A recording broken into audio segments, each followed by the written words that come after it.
Hi everyone, my name is Stella and I'm 22 years old. I've been involved in the mental health space for the last sort of 3 to 5 years in a variety of capacities. So I work at Headspace and Batyr in both community engagement and facilitation capacities. I go out to schools and educate people about mental health and why it's important that we look out for our mates.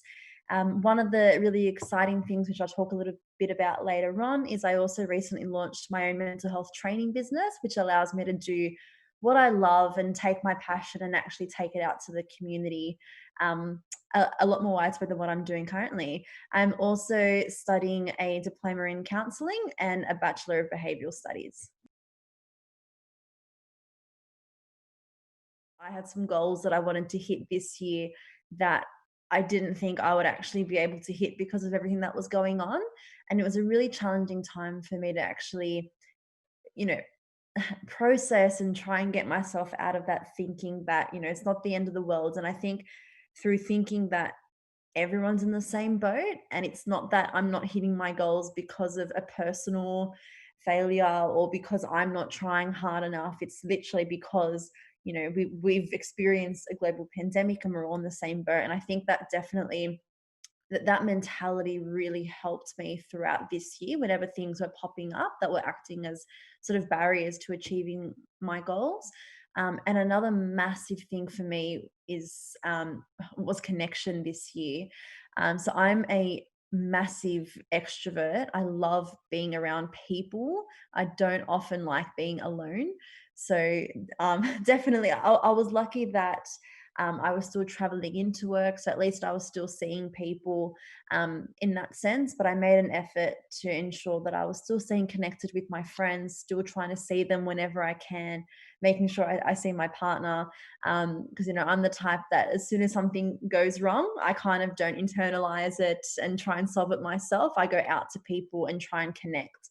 Um, and I think that was a massive, massive thing for me this year. And I'm super grateful we weren't in as strict lockdowns as Victoria is at the moment, or as they were, because that would have made connection a lot more difficult. But that's kind of what I've been doing this year to get me through those speed bumps and those hurdles. A lot of what I was doing this year as well was actually reflecting on, okay, by the end of this year, what do I want to achieve? What do I want to achieve by next year? Um, so I had it in my mind that I was going to finish my counseling diploma this year, which I'm a month out from doing. I'm re-enrolled back into uni because I did take some time off uni. Um, and I think the massive thing that came out for me was that I finally launched my own business, which I've been wanting to do for like 5 years. And there's no better time to do that than during a pandemic. So I thought, why not? Definitely, there are a lot of challenges. Like I was mentioning earlier, there are a lot of setbacks and sort of things that I had to wait for that really hindered me actually being able to launch. But I was really, really very grateful. And honestly, like, I don't say it very often that I'm proud of myself, but I was very proud of myself this year that I finally launched a mental health training organization called Medaki Mental Health Training.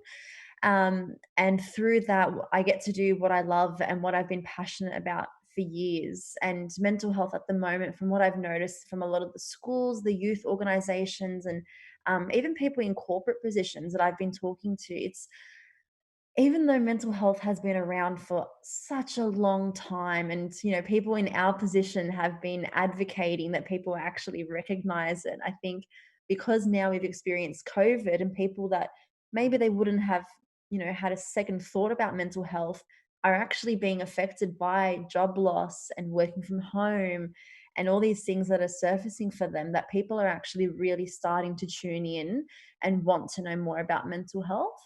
um, so I didn't think I would have any bookings even in my first few months, but I've been really overwhelmed and really grateful that people are looking for things like mental health first aid training and study without stress training for high school students and things like that. So I think for me, like I was saying, it's not very often that I sit back and, say, yeah, go you, I'm proud of you kind of a thing. But I think that was something for me that was really massive. And I feel like that's how I thrived this year. I think for me, I would just really urge anyone that's watching this who's struggling to find motivation is just to try and tune into yourself and try and find out what's going to work for you.